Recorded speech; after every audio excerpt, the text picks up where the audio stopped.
Hi guys and welcome back. So today we're going to finish off installing these new fork seals into the front of the bike. If you haven't seen part 1 yet, I highly advise you go and check out that video first. Let's get into it. Okay folks, so you will probably recognize this sort of scene. This is where we left everything in part 1. I'm just going to do a very quick rundown of all the components here, so if you haven't seen part 1 or you're not interested in part 1, I'll give you the information here. We have our top cap. This is for the top of the inner fork tube. We have our damper rod seat. This sits at the bottom of the lower fork tube. We have our original seal, which as you can see is definitely in need of replacing. We have our dust seal, which goes over the top of the seal itself, and this has the chrome cover on it. We need to remove this from the outer chrome cover. We have our circlip. This sits inside of the jug or lower fork, whatever you want to call it. That sits up here. I'll show you how to install that in a moment. We've got a new dust seal and a new oil seal. Damper rod, which sits inside the upper fork. We then have a washer on the upper fork, bushing number 1, bushing number 2, and of course the spring itself. One thing to note is the spring should go in with the tightly wound coil at the top of the fork. You are going to need some form of seal driver. I'm going to be using this seal driver. It comes in 2 parts. You saw me mention it in part number 1. I'll show you how to use this. It's very simple. There is a link in the description if you want to go and grab yourself one. A piece of PVC tubing will do the same thing, but I would much rather know that my seals, my oil seals, were sat correctly using something like this. First thing we're going to do is we're going to install the damper rod into the inner tube. Make sure there's no grit or anything like that on the damper rod. Slide that into the top of the inner fork and slide that all the way down to the bottom. You see how the damper rod comes out the end there. Next, I'm going to take the damper rod seat. This sits inside the lower jug. There you see that ridge right at the bottom of the fork. That's where the wider portion of this sits. So this edge here sits inside of that ridge at the bottom of the fork. So I'm going to chuck that in, give it a little shake, grab yourself a dowel or a rod of some sort and just, you can poke it in. It doesn't need to be sealed in any way. There's no glue holding it in. So we can take our inner tube and slide that into the lower tube like so.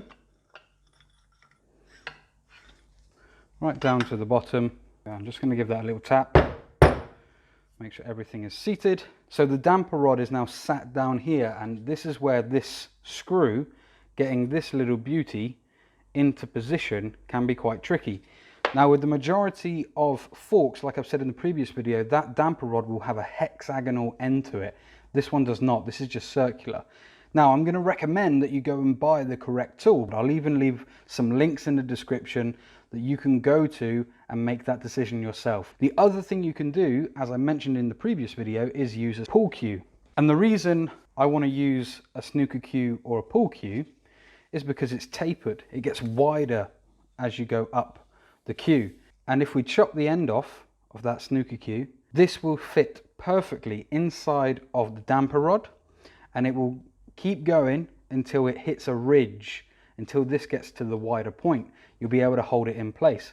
So I'm going to feed this snooker cue into the fork, and I'm going to give it a little tap on the end. Pull cue, I'm going to go straight down into the tube,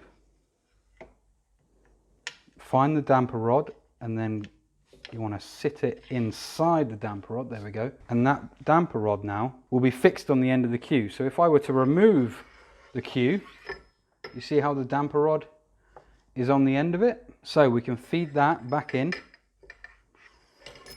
right to the bottom, and now we can go to the other end, give this a nice deep clean, and then we're going to put some Loctite on the thread. So I'm just going to be using standard medium blue Loctite, 6mm bit. We're going to hold the pull cue at one end, go in from the other, and find the thread. The torque setting for this bolt is between 15 and 25 Newton meters. You're going to need to clamp down on the fork somehow. If you've got a vise with soft jaws, perfect. If not, you can always makeshift some sort of rig on your workbench, get someone to give you a hand to hold everything down, hold that pull cue while you get a torque wrench on the other side. So I'm going to torque that down now to 15 to 25 Newton meters.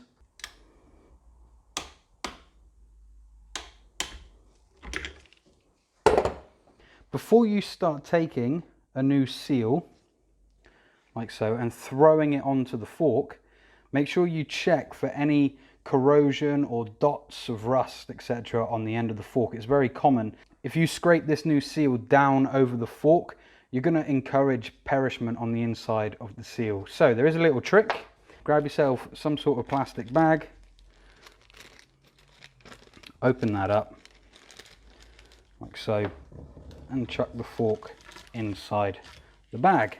The next thing you need to take note of is which orientation is the seal supposed to go. Now, typically and historically speaking, the spring faces in to the fork. So we can take our seal, spring facing inwards, and we can go ahead and start that off. Now, before we go all the way down, it's not a bad idea to grab yourself a little bit of oil and just give that a glaze. This one's already a little bit greasy, so that can come all the way down now,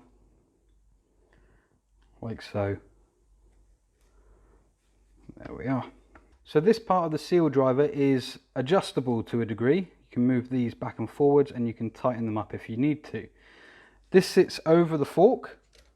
You bring that seal driver down so that it sits on the rubber of the seal. Then we can take our driver, like so, and we can knock the seal down into place.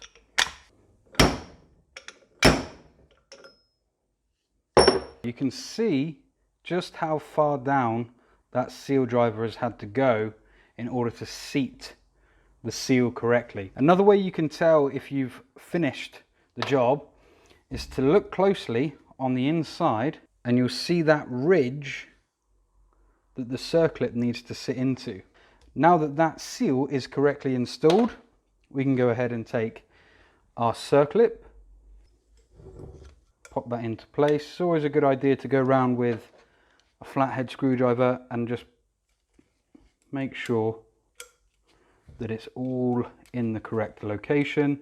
Circlip is reinstalled correctly. Now we can take our dust seal.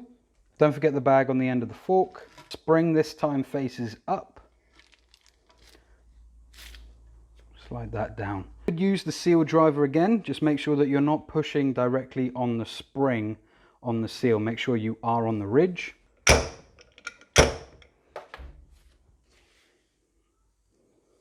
Next thing is to put our chrome casing on the top. Now we need to dig out this old one first. Look at the state of that. God, look at that. Ah, lovely. You know, I'm starting to wonder if these have ever been changed in the 23 years of its life. You can give this a clean up with a wire brush on the end of a drill. Tidy this up. Okay, so it's far from perfect, but there's no sharp edges anymore. You can replace these pretty easily. I think they're about £25, 30 euro, something like that. So they are available, especially from MSP. You can get new ones. So if you want new chrome covers, you can get them. So we can take our chrome cover, pop that down over the top. And again, making sure to put everything on straight before we put any downward pressure.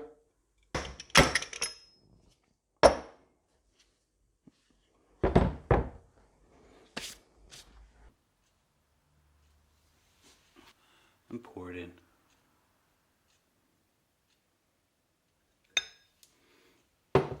Tightly wound coils sit at the top of the tube.